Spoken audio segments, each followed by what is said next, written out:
Let's see. And feel free to, if you want to keep your video on or turn it off during the presentation, we'll have some time at the end for Q&A if you want to have your video on. We love to see faces, but just want to make sure everyone feels comfortable as part of the info session. So I did want to let everyone know we are recording this info session today. So if you do need to hop off earlier, feel free to do that. Or if you want to watch any parts of this later on, we'll be sharing that out afterwards. So welcome everyone. My name is Emily Durham. I'm the director of the ACE program, and we are thrilled you're all here today for our virtual info session about our 5 ACE programs that we're offering this summer. And I'll turn over to Sean to introduce himself as well here. Hi everyone, my name's Sean. I'm the ACE program coordinator. Like Emily said, glad to see everyone here and here to learn about our programs this summer. Got a lot of great information to hear from you. So yeah, looking forward to it. All right, so we're next going to give you a quick overview of what we're going to cover today on the next slide here. So today you're going to hear just a tiny bit about ACE. We're going to just do a brief overview, and then we're going to spend the majority of our time talking about our programs that we're offering this summer. And we're delighted to have our partners on here today who are actually going to be here to answer your questions and to talk through many of the details that you may be really interested in learning about each program as you decide which is the best fit for you. And then we'll have some time for question and answer. Feel free to put questions as we go through in the chat box, and then we'll answer them all at the end together, and then we'll have a couple of wrap-up slides about just next steps with ACE, so you know what to do from here. I wanted to share before we jump in that, you know, we're offering 2 different program types this summer, obviously the in-person and the virtual options. But regardless of what program you do, your ACE experience will be very similar, and everyone goes on sort of a similar ACE journey. So that starts with your application process, now learning about the programs, applying to the programs. The application actually will open today, so you can log on a little bit later today and see more about the application. And then if you're accepted in the program, everyone goes through what we call preparation in the spring. And so that's getting to know your teammates, getting to know more about the community partner you're going to be working with, and preparing you for that experience. Then, of course, during the summer, all programs are 3 weeks. It looks a little bit different whether you're doing that in person or virtually, but that is the duration of your sort of in-field, in-person, and virtual experience. And then in the fall, when you come back, all of our ACE participants get back together. We spend a lot of time thinking about, like, how do you want to take this experience and go further with it, bring it back to your team, to your community. And so we always say ACE is much more than a 3-week experience. And so we hope you can see that from this brief explanation here. So the next part of our presentation here, we want to talk a little bit and hear from the staff that are actually we've been working with and developing to run these programs. And so a bit of explanation, all of our programs that we run through ACE, we partner with partner providers to run them. And so these are the people you're going to meet today on our info session. And we work hand in hand with our partner providers, GVI and Coach for College, throughout the year to design these programs together, from where you'll live, how you'll get around, the projects that you'll do, and what athletic training facilities will look like. And so we do this and we work in partnership with our providers because we really believe in the sustainability of this work.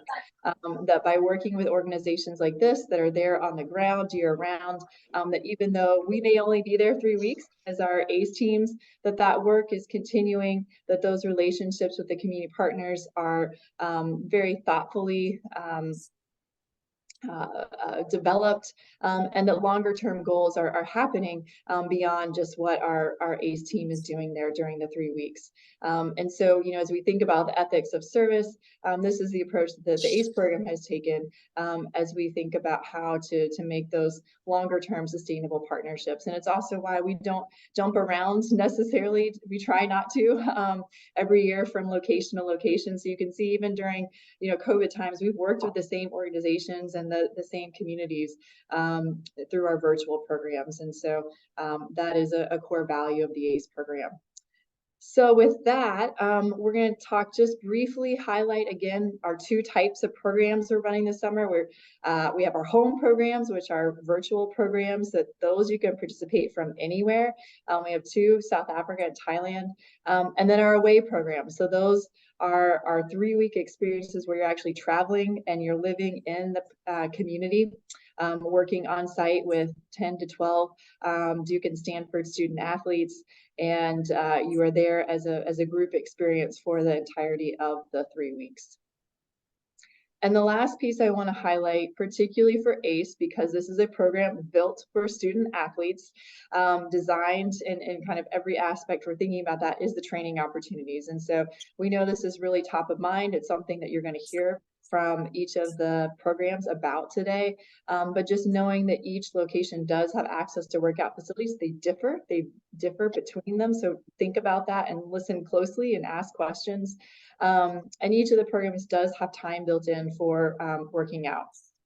Obviously, with our ACE in Place virtual programs, you can participate in these from anywhere. So in these programs, you do have access to, maybe if you're on campus, continuing to access your on-site training facilities, or if you are recovering or going through PT, thinking about what that schedule will look like and building it around when the virtual programs are offering. So just wanted to touch briefly on that before we turn it over to our partner providers here. So with that, I believe we're going to then move to hearing from Costa Rica first, and South Africa. Bella is going to be presenting, and then that will be followed by Seth talking a little bit about ACE in Vietnam. Amazing. Thank you so much, Emily. I just want to bring my screen up. 1 second here. Sorry, guys.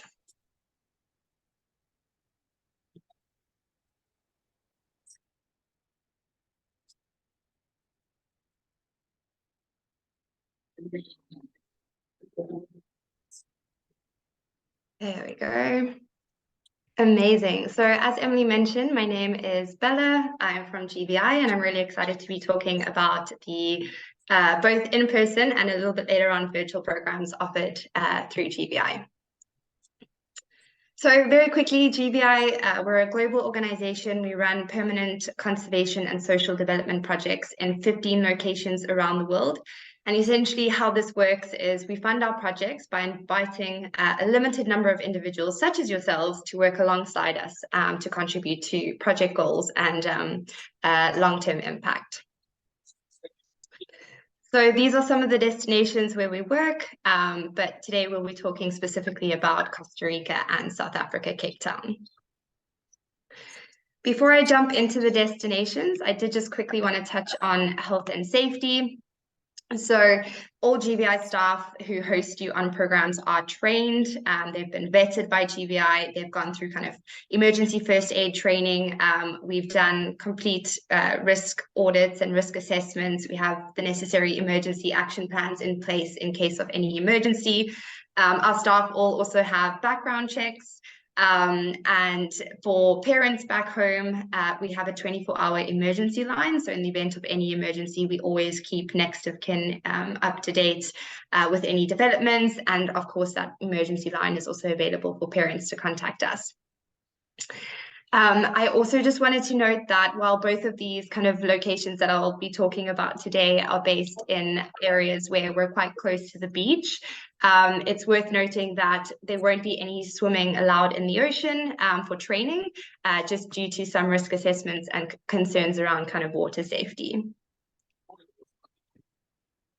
Yes, of course. Feel free to ask any questions as I go along. I know we have Q&A kind of at the end, so I think maybe just make a note of your question or pop them through in the chat and we can definitely address them towards the end.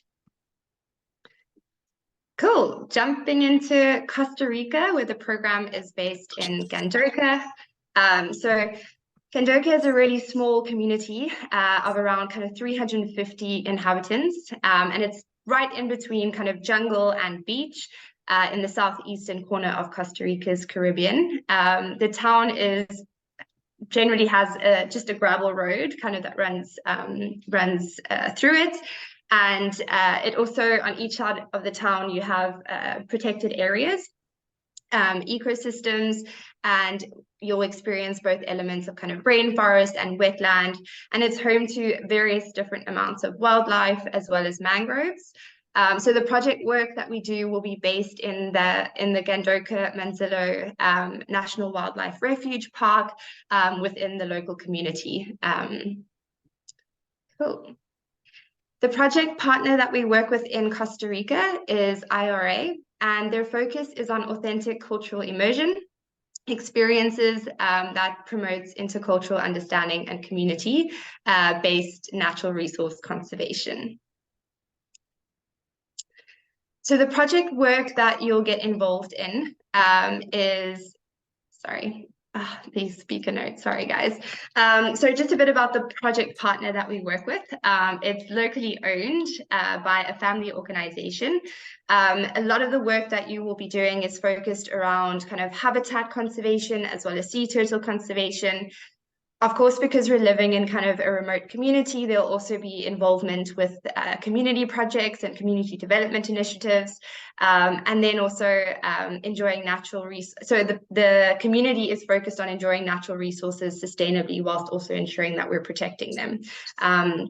So that's a bit about our project and the partners that we work with in Costa Rica.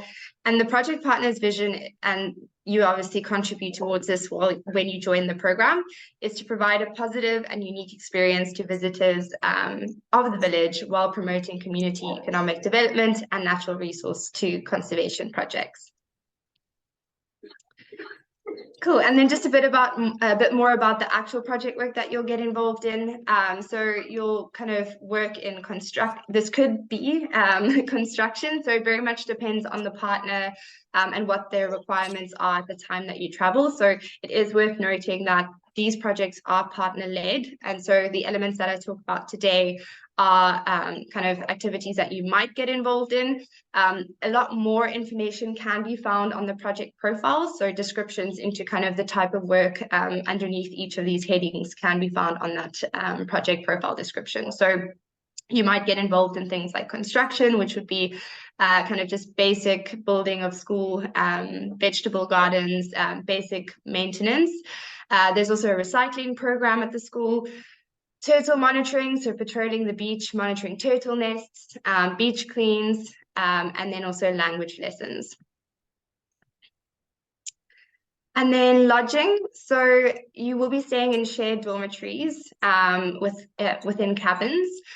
This is kind of an example of what you could expect. We're still in the process of finalizing the accommodation, so do keep an eye out on those project profiles, but this is very much an example of what your accommodation will most likely be. And then the food is typical to the region. So a lot of organic ingredients that are grown on the farm in the sustainable gardens within the community, and lots of kind of fresh seasonal fruits as well. And then touching on the gym, so there is a local gym that stocks all the required equipment. So this specific gym in Costa Rica has an outdoor gym area. It does have a roof. You can see in some of the pictures here. It also has a small weight room or workout area that is air conditioned. And then it also has benches, bands, mats, squat racks, dumbbells, kettlebells, and other basic equipment as well. It is also worth noting that at the moment, we can't confirm whether there will be access to a swimming pool, and we are also still in discussion around kind of whether there will be access to a field where you can do some track running. And again, this information will all kind of be neatened up and added to the project profiles in the coming days as we finalize. Cool. And then cultural immersion. So these are just examples of activities that you could be enjoying on this program. So things like Spanish language lessons, cultural awareness workshops, cooking classes, local village tours, a kind of medicinal plant and chocolate tour. So these are activities that usually take place on weekends, but there might be instances where in the evenings, or if there is a gap throughout the day, we might include one of these activities as well, like a language lesson or a cooking class. And then the example of a typical day. So in the morning, you'd start the day off with a session in the gym, followed by breakfast back at base. And then you'll spend some time at the project between 10 a.m. and 5 p.m. and lunch will be kind of a packed lunch that gets enjoyed at the project site. Back for dinner at the accommodation with the team. And then we also have an evening program where you might be doing some beach patrols, looking for turtle nests, reflection sessions, workshops, or as I mentioned earlier, other kind of cultural engagement activities. Cool. And then moving on to Cape Town, South Africa, which is actually where I'm based today and where I am from, if you haven't already kind of noticed the accent. But Cape Town is a city in South Africa's southwest coast. It's on the peninsula beneath the iconic Table Mountain, as I'm sure many of you have heard of. It has 3 capital cities. It's very rich in cultural heritage and diversity.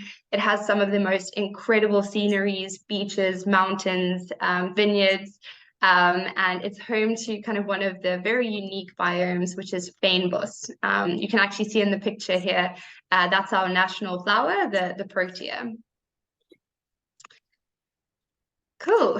The project partner that we work with in Cape Town is called Blue Moon, and they're very much focused on supporting communities, and they have a vision, very specific in their mandate, and they focus on informal settlements and communities.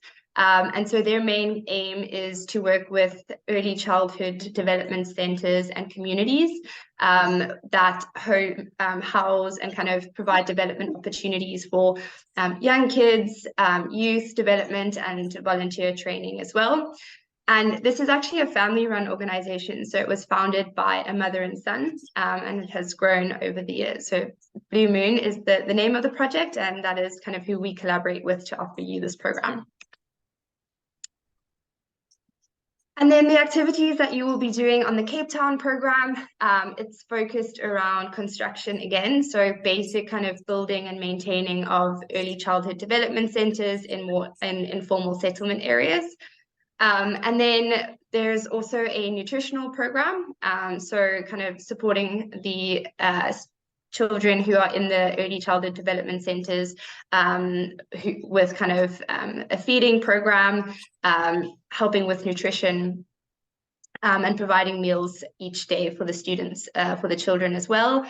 And then the lodging in Cape Town, so very much kind of hostel style, again, similar to Costa Rica, not finalized yet, but what you see here in the picture is what you could expect. It would be shared dormitories, and the local cuisine here in Cape Town is very diverse. We have lots of different cultures that feed into kind of the kind of local flavor. But the key example I'm sure you've heard is we braai a lot. You guys might know it as barbecue, and we also enjoy potjiekos, which is like this massive mix of a variety of vegetables and also meats that's cooked on the fire. But then there's also some snacks like biltong and nuts. Cool. And then we have the gym in Cape Town. So similar to Costa Rica, access to the gym, it will be stocked with all the required equipment. And you can see here in the picture, it's very similar kind of kettlebells, jump ropes, yoga mats, and the various different kind of machinery as well. And then similarly, the swimming pool access and the access to the running field is still yet to be confirmed. And that will be something that we'll indicate on the program profiles as well. And then cultural immersion. So here you'll also see quite a few different activities around kind of cooking classes, language lessons, visiting local museums and monuments, Robben Island, which is quite a big cultural immersion activity here. A lot of tourists do this trip to Robben Island, so that might be included as well. And then an example day, very similar to what I ran through with Costa Rica. So gym in the morning before breakfast, project work throughout the day, and a packed lunch to be enjoyed while you're on program. And then dinner will be back at the accommodation, and the evening is for kind of reflection sessions and kind of other cultural immersion activities.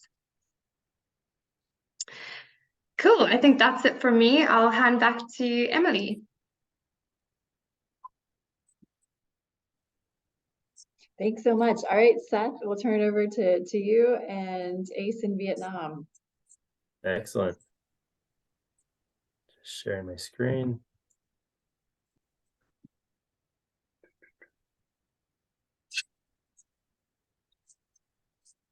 Sorry. Trying to make it full screen. It's not going.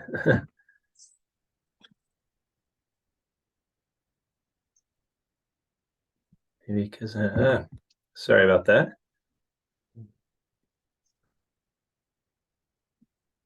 There we go. Okay, so yeah, hi, I'm Seth, and I coordinate Coach for College, which is ACE's partner in Vietnam. Coach for College actually has a cool history that it was started and developed by student athletes at Duke way back in 2008. So it's very much connected to one of the two ACE schools. I'm actually a proud Duke alum as well, and I've been involved for several years. The highlight for sure of what I do is being in the summer with you guys. It's hard to really explain, put in words how special and meaningful it is. Now none of us know each other, but we all joined together there in Vietnam and working on serving together, getting to know each other, support each other. It's just a real deep and meaningful environment, really close relationships, a lot of learning. And if you do take part, I think you'll understand later what I'm talking about. But I feel really privileged to be part of this and greatly enjoy it. So we are based in the Mekong Delta region of Vietnam. We've been working there since the beginning in this region. As you can see in this picture, there are rice fields, quite a lot of rice fields, a lot of fruit orchards. And being a delta, there are waterways that crisscross everywhere throughout the countryside, rivers and big canals, and a lot of life happens on that. You'll see ships, you'll see barges taking cargo, a lot of small rowboats, people farming or fishing, maybe taking their ducks out to the fields. And it's kind of pretty different than anything I've seen in my many travels around the world. Here you can see, where Vietnam is in the world, Southeast Asia, fascinating place. And we're at the very far south of Vietnam. It's a long country, and where that star is where we are in the delta of the Mekong. So what do? We organize summer camps for kids at local middle schools. So it's summer vacation. The schools are free, so we can use the school facilities. And we all stay together at a guest house, and during the day go meet the kids there. And we teach academics, sports, and life skills to them. Here you can see a couple examples of that. If you join, you would be working on one subject and one sport, and then you'd be mentoring one team of kids more closely in life skills. You get really close with one of the teams of kids in the camp, getting to know them well and leading life skill lessons. A quite important part you can see from this picture is that one of my favorite parts since I got started with this is that it's not just Americans parachuting in to a new country that we don't know anything about and trying to do something. It's a mirror image on the Vietnamese side. So it's the same number of Vietnamese college students will be joining with us for a lot of the same reasons. They really want to try to make a difference. And they really like the idea of learning, cross-cultural learning, making friends from someone from the other side of the ocean, which is you. So you would be part of 3 teaching teams. Maybe you'd be teaching math. So it's 2 Americans and 2 Vietnamese working together teaching math. And then you'd be part of another team helping maybe on soccer. And this was the orange team, mentoring the orange team of kids. So yeah, I think that's not only do they help us understand, get a better idea of the culture, but help us be more effective. A lot of our ideas are good, but they might not, they help adapt it to work. The friendships are pretty unique. How many people get the opportunity to have real friends on the other side of the world? I've always cherished those relationships, and we really become one big family in camp. And a lot of the good that comes out of every summer, what I see is from the relationships at the center with the kids, with each other, with the Vietnamese college students, and learning from each other and all that. So you would be teaching, as I said, one subject. Here are the 4 we teach: biology, math, physics, or English. So based on your strengths, we would assign you to one of those. So we're in the classroom, and then we go out to the sports court. We keep alternating. Hello? Yeah, thought I heard someone. And then based on your skills, we choose 4 sports: baseball, basketball, soccer, volleyball, dance, and frisbee. More unique, but we'll have 4 of those sports in the camp.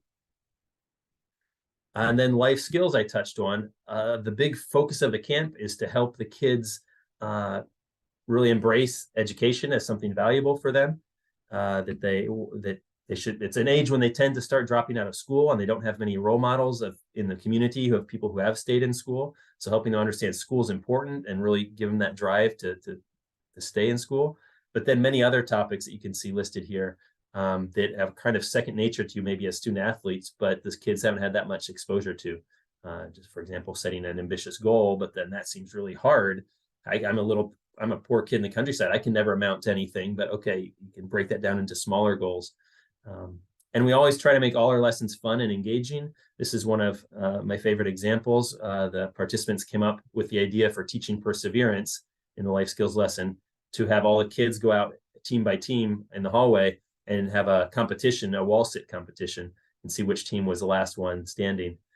So of course, competition makes everything fun, right? You guys know that. And so they're like trying as hard as they can. The first ones down are encouraging their teammates to resist.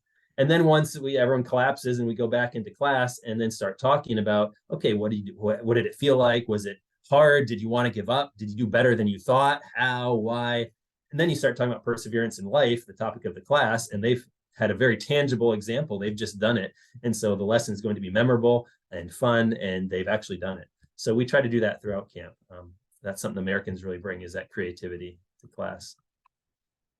So we have 2 grades. It's middle school students. We teach in the morning. We go from our guest house to school. We teach 1 grade of kids in the morning. Then we have a lunch break. Vietnamese always take a nap after lunch, maybe journal, chill for a bit, and then go back in the afternoon, and another grade of kids comes in the afternoon. So it's kind of a morning camp and an afternoon camp. We do give you lesson plans for all the subjects. It's middle school level, so it's not too hard. But we certainly want the lesson to be your own and you to bring that creativity. You have no background is necessary. You don't have to be from one of those sports to teach it, as you'll be partnered with other people to help on that. And as long as you've have some experience with it back in middle school and high school, you should be okay, because the kids are at a very introductory level. So any sport is fine. You don't have to have any teaching background. We're learning as we're helping the kids learn. So we teach Monday to Thursday. And then Friday is competition day.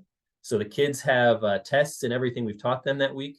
And then the teams compete in the different skills that they've been learning on the sports field. So they always bring a ton of energy to competition day. It's always a lot of fun. You guys are wearing the t-shirts of your color team that day, and you're cheering them on, high-fiving them. And that's when a lot of life skills lessons we've talked about get put into practice. And we really get close. You really get close with your teams. There's a lot of bonding that happens on those days. So let's see. That's a quick overview. I do have a few more pictures I'll go through quickly. Here's a soccer team again, 2 Americans, 2 Vietnamese. You can kind of get a vibe of the good relationships we have there. So yeah, Vietnam's a very safe country. I know maybe people haven't traveled for a few years, but we were back in person this past year with some camps at other universities, and it went really well. I'm there all summer to make sure everything goes well. If anything happens, I can, we have a lot of experience. Someone have some small illnesses, we have good plans in place. So it's I can address those concerns more specifically, but it's quite a safe place, very friendly. This is an image of a gym. They are renovating their gym at the moment. These are pictures from before COVID, and they're renovating it. It's pretty well furnished. They don't have, the only thing I haven't seen in Vietnam much is an erg machine. But we've had football players in the program go to this gym and tell me that it has everything you need. There are a few aerobic machines as well, like bikes and treadmills, but largely different weight machines and such. We do end up doing a lot of our workouts at the guest house, just doing circuits together. We're all, everyone being student athletes, we go for runs or do circuits most every day in our free time. I'll just click through quickly and then I'll end. I think I'm over time. So this is the town we stay in. It looks bigger than it is. It's just a few streets. It's a big market there, and there's those canals and rivers. Lots of fruit is fun to see. There's river life. This is the guest house we'll be staying at. It's basically a small family-run motel, and we take all the rooms. Here's a picture of one of the rooms, a couple beds. Each room has its own bathroom, Western-style toilet. All the food is cooked for us there. Vietnamese food is really delicious, really healthy, and really good. I especially love the smoothies. Western food we can have on the weekends. We do have some pretty fun cultural activities planned for the weekends, but I prefer to keep those a surprise for when you come. But we do go on trips to other parts of the country to experience other aspects of Vietnamese life, and we have some really fun activities to get you more diving in and trying some fun things. This is lesson planning. We go over with your team, how those fun activities to teach the next day. Here you can see canals, rice fields, water buffaloes. This is a view from the school you guys will be teaching at. So this is from the top floor. You can see it's all rice fields behind it. And then teaching sports. And then we're in the classroom, so we alternate between inside and outside. So I think I'll end there and turn it back over to Emily. Thank you guys for your attention.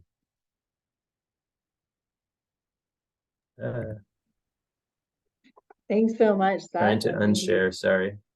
Thank you, Bella. I did want to make one general note. If you are looking at the program profiles right now, that our Costa Rica program, actually the location has changed from what you see on the program profile from Cajita to Gondola. So we're going to have that updated by the end of this week. I think one thing that's just important to keep in mind for all of us is that, not only is ACE restarting for the first time international in-person programs since pre-COVID, but many of our communities and organizations are doing the same. And so we are going to keep you up to date on information if there are any changes as we go along, but just know that we are all going to, need to have some flexibility and adaptability this year as we just extend compassion, understanding that sort of the whole world is getting back into this again. It's not just ACE, but many of the communities and community partners that we're working with. And so wanting to make the best possible experiences. And so knowing that if there are any changes as we go along, we will be letting you know. And then that program profile for Costa Rica will be updated soon. So now we're going to transition to talking about our virtual programs.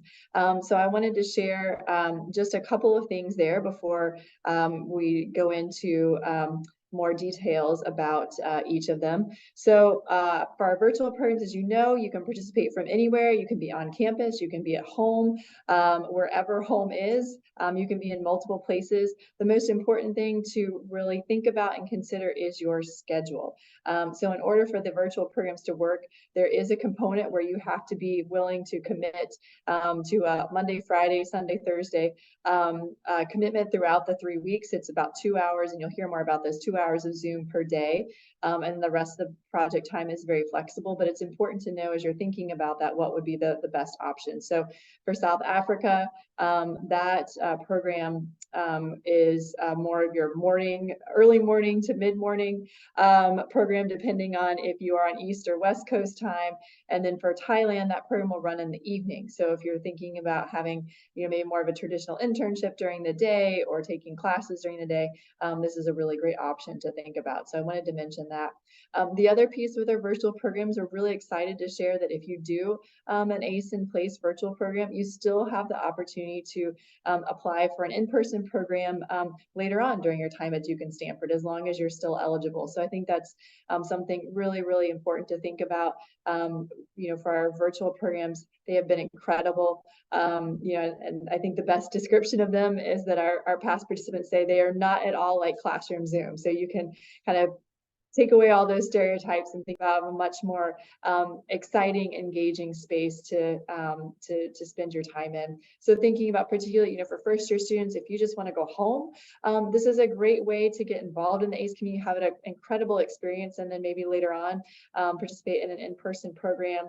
If you know that you would never be able to take 3 weeks and travel to another location, this is a great opportunity, whether you're on campus training or taking summer school. We have a lot of students who do that. And one of the things that we were able to do last summer, and we're going to plan to do this summer, is that for any students that are on campus, we try and get you together for some of those in-person components, like maybe it's one of the cooking classes, which you'll hear about, or a Muay Thai kickboxing class, so that you do have community with other people that are doing the program as well. And that makes it a lot of fun. So with that, I'm going to turn it back over to Bella, who's going to share a little bit about our Thailand and South Africa ACE in Place virtual programs. Amazing. Thanks, Emily. Just get my screen shared.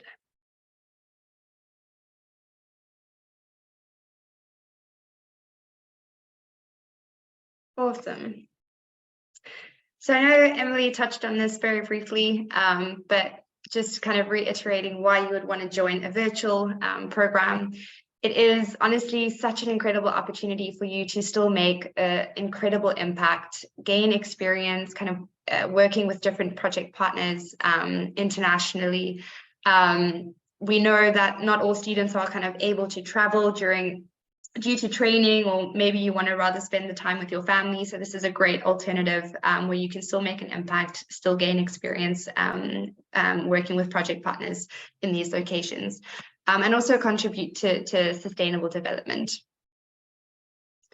So first, just going to chat through our South Africa program.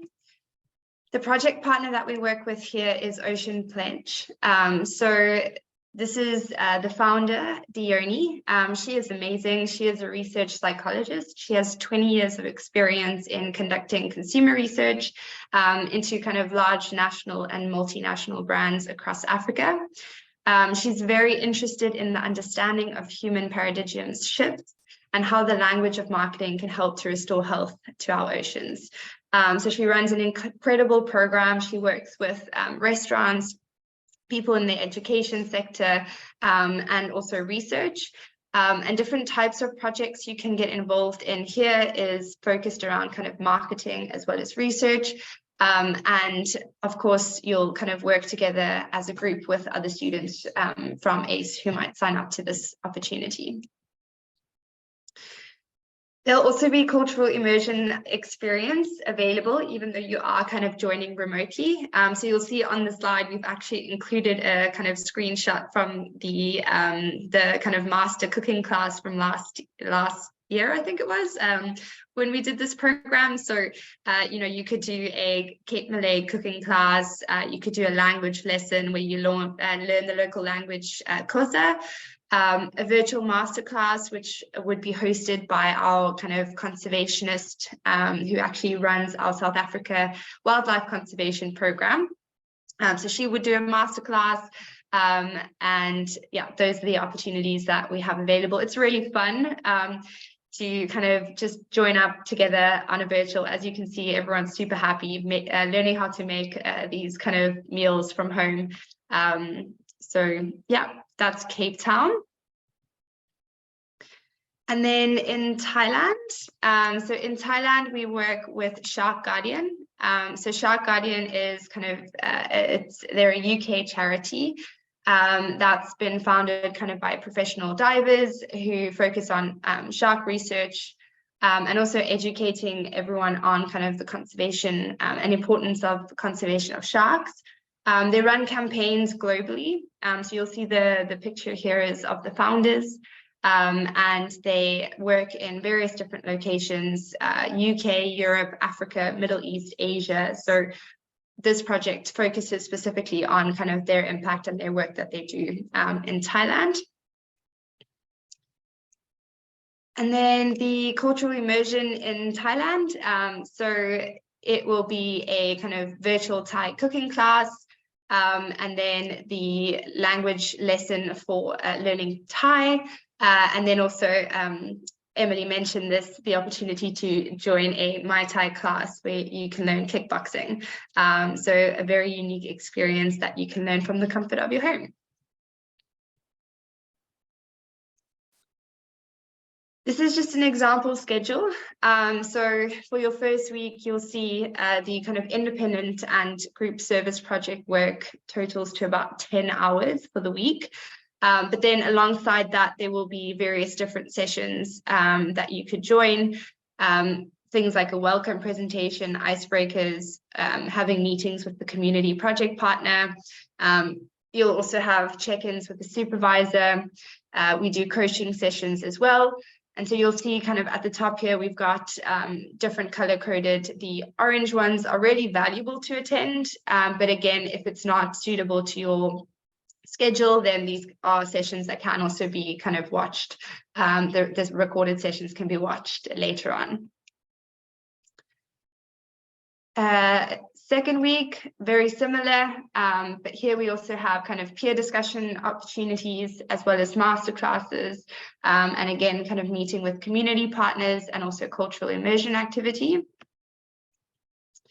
And then the third week, again, similar schedule, also around 10 hours of kind of service work that happens alongside these additional hours that we've reflected here. I don't know if we wanted to jump into questions now, Emily, or if you wanted to kind of first, jump in and then move to questions. Sure. No, thank you, Bella. And I was just going to highlight a couple of other things about the virtual programs. As many of you know, pre-COVID, we did not run any virtual programs. These really came about in response to not being able to travel internationally at all. And so worked very closely actually with our ACE ambassadors and GBI and Coach for College to develop what these experiences would look like. So I think that's one thing to know, that these have been sort of very organically developed. And I see actually Tatum and Emily Schultz on here that were two of our ambassadors who were involved in both participating and developing those programs. And so those have been sort of an incredible outcome of the virtual program time. I see them waving on here, so we'll get them to jump in here in a second.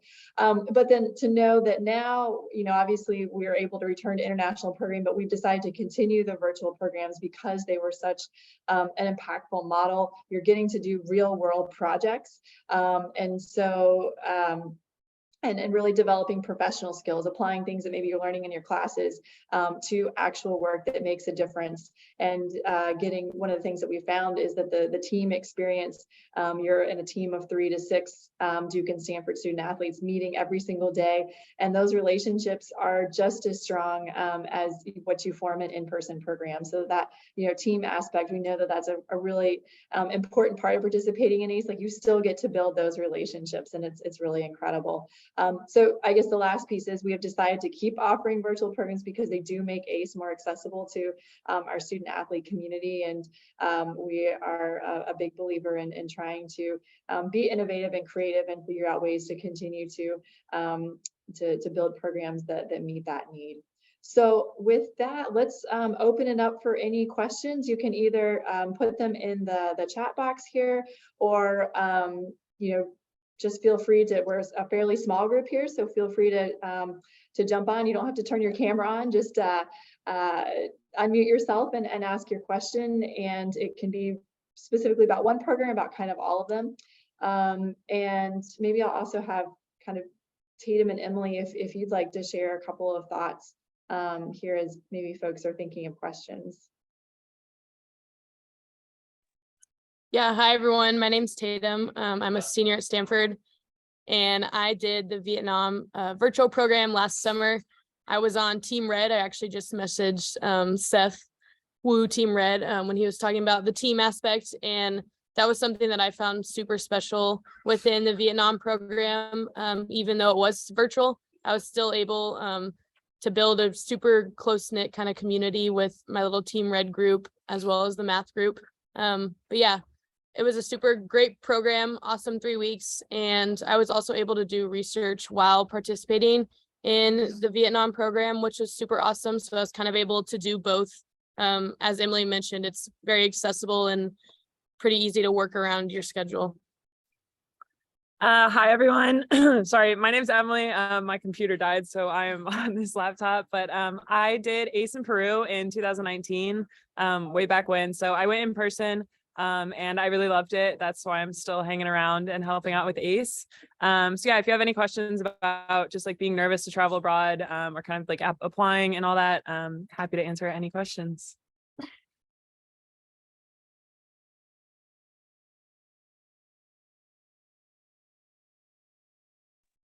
I can start us off with questions. Hi, I'm Serena. Thank you to everyone for presenting. Really appreciate it. And my question's about like language barriers, specifically in like Costa Rica. When we were talking, Bella, I think you were talking about how there would be language classes. And so I was wondering if you have to have background in Spanish or if coming in with completely no background is okay. And that also applies to the other two programs as well, of how much of a language barrier is there. So I'm happy to answer your question, but I have my colleague Bex here with me, and she's actually she's been instrumental in actually putting this project together. So I'll hand over to her to answer your question. Yeah, so in terms of language barriers, you do have the lessons along the way. There is a lot of English that is spoken. So in terms of sort of being able to especially discuss with the leaders of the programs, you're not going to have a problem at all. With the locals, I think, you know, there will be an element of English that is spoken as well. So you don't need to have any prior language knowledge before you go. It's partly that it's just nice to learn a little bit about the language of the country you're going to, or the country you're sort of participating in doing a program with. So it's a really fun opportunity to just, yeah, start to learn a little language, open up to more questions that come across with learning languages as well, because I think often, you know, a lot of questions come up, things are said differently, and there's all this history behind it as well. So mostly it's just a really lovely opportunity to learn a new language, and learn a little bit more about the culture. And obviously it's nice to be able to say thank you in an appropriate language as well. And maybe you'll have a little bit more sort of communications with others, but you don't have to have prior experience at all now. And should I jump in for Vietnam then? So yeah, Vietnam as well, no background is necessary. We don't expect you to be fluent in Vietnamese. That's I would say I've traveled a lot, and I would say wherever you go in the world, if you do try to jump in and learn some phrases, that's always a good call. Like Bex was saying, it's fun and it aids those connections. But for that's one reason the Vietnamese college students are there. They're not only coaching and teaching alongside us, they also, the Vietnamese college students who we work with are good at English, and so they're also interpreting for us. And you can really connect with the kids very well. Even you kind of realize that a lot of communication doesn't happen with words. You kind of communicate heart to heart. It's always a cool, I hear people say that at the end of camp all the time. It's like, I know these kids individually, even though we don't have very many words in common, but no prior language. Yeah, and just quickly for Cape Town, the majority of the locals here speak English. We do have Afrikaans, but English is very much widely spoken amongst the communities.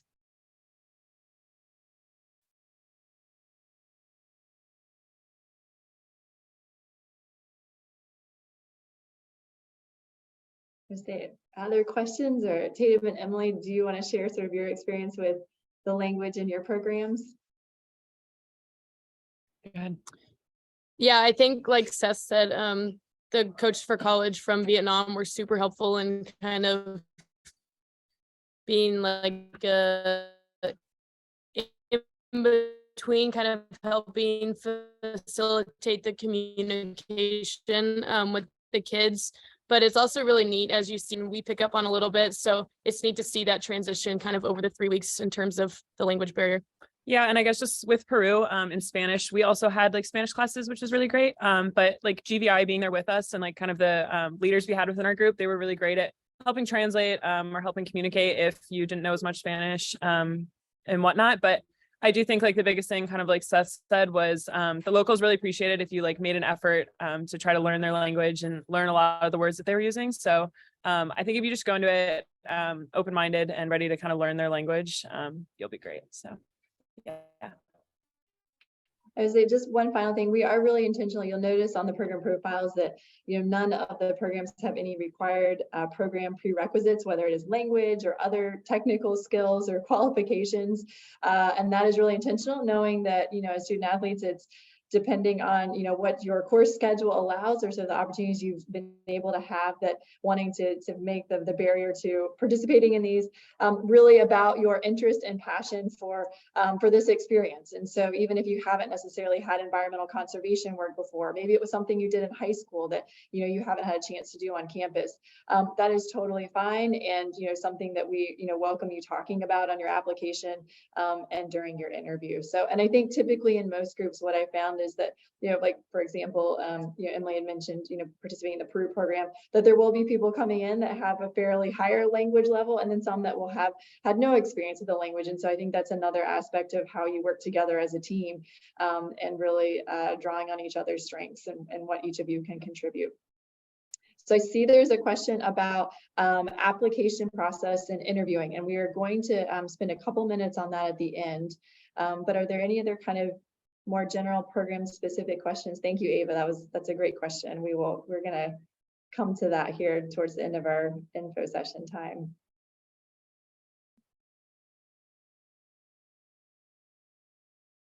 Okay, well then why don't we pivot to that? We have a couple of slides just talking about the application process that Sean's going to lead us through, and then we'll open up to final questions, and then wrap our time here together.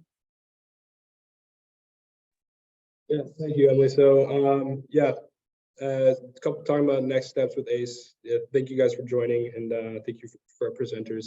So yeah, kind of more on the ACE side of things we'll talk about here.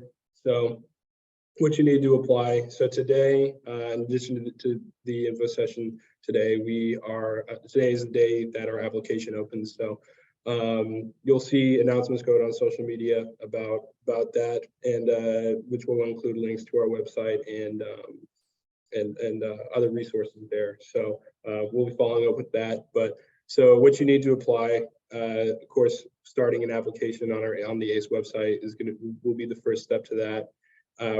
And you also, on our website, there's a section on our website that's dedicated towards the application materials and what is kind of involved in the application, if you want to review that prior to starting the application. But on the application, you'll respond to short answer questions, and in addition to that, a few other components, including a coach recommendation and whatnot.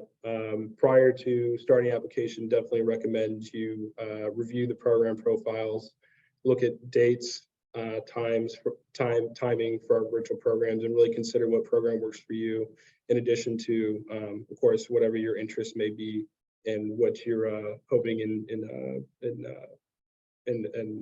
achieving in the program and what you're hoping to get out of it. Definitely consider timing and understanding what works best for you.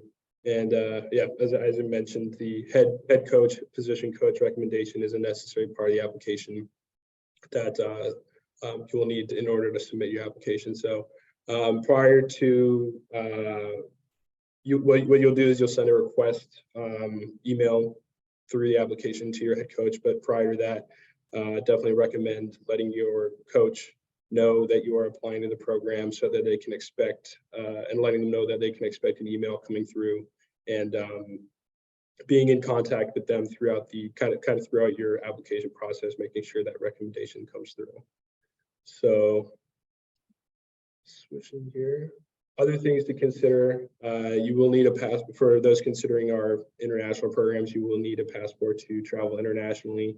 The passport needs to be valid 6 months after the first day of class the following year. So if you do have a passport now, definitely look at your expiration date, knowing that needs to be valid 6 months past the first day of class the following year. And of course, if you are participating in our virtual programs, no passport is necessary for that. And other than that, the commitments that you have this summer, it's a lot of questions we receive from students is wondering if they are able to participate, if they are participate in either the virtual or in-person programs, if they're if they have other opportunities like research positions, internships, whatnot going over the summer.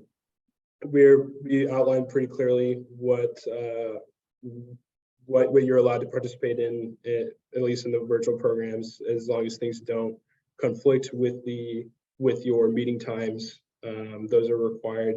So you're not able to miss those, but as long as there are other opportunities that don't conflict with that, you're of course able to participate in those. And with our international programs, you will be on the ground for the full 3 weeks. And I guess questions that come in mind then is if you're able to participate in things either prior to the program, after the program, of course, just making sure that those commitments don't conflict with the program dates. And as you saw in the presentations, there are athletic facilities, gyms that are available at all of our international locations. Each location is different with kind of what they provide. There will be obviously basic gym machines, equipment available, but if you're looking for something specific, say a pool or a running track or anything specific like that, definitely look through the program profiles, understand kind of where the programs differ there. So last couple things here, dates and deadlines. As I mentioned, the ACE application is opening today. If you don't follow us on Instagram, definitely do that already, and Twitter, any social media. You'll see once the application goes live, and so that is happening today. January 18th will be our next info session meet and greet, and that will be in person at each campus at Duke and Stanford. So that's January 18th at 7:30 in the K Center at Duke, and 7:30 in the ARC over at Stanford. And that'll just be an opportunity to kind of meet directly with the ACE staff and learn more about the program, learn more about programs, learn more about the ACE program itself, and an opportunity to ask any questions and talk through any issues or questions, thoughts you may be having about the programs. And so February 1st is when the application deadline is, and that is also when the coach recommendation is due, February 1st, noon Pacific time, 3 p.m. Eastern time. So we have a little under 2 months until the deadline. So definitely don't wait until the last minute to complete your application. As I mentioned, as you may or may not know, I was an ACE participant myself back in 2017 while I was a student athlete at Duke, and I do remember I had a lot of teammates who were applying who were submitting on the last day, and the application definitely isn't something you want to wait until the last minute to complete. So that's just my advice. So March 8th is notification day. That is when news word will go out about program placements. And then March 15th is the statement of intent, and is when the statement of intent is due for your participation in the program. So I think most important dates here are just understanding, yeah, our February 1st deadline. Next steps, as I mentioned, follow us on social media if you are not already. We are on Twitter, Facebook, and LinkedIn. That's where you're going to get the most up-to-date information from ACE. We post very regularly, and definitely encourage your teammates to follow us as well. Explore the ACE website. As I mentioned, we have a lot of resources on the website, very thorough information about the application, the eligibility.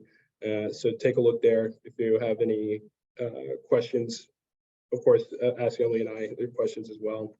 And then the meet and greet event on January 18th, I will be, I have everyone's contact information here, so I'll be sending updates, reminders on that. And of course, if you have ambassadors on your team, talk with them. They are very privy with our information, and they're ambassadors because they care a lot about the program and love sharing about their experience, and are more than happy to talk about that. And also, as I mentioned, as you're applying, definitely make sure your coach is updated and you keep them up to date on the recommendation, and definitely keep them in the loop as you kind of go through the process here. So that's about all I've got. all I've got for everybody here. Thank you for sticking around to the end.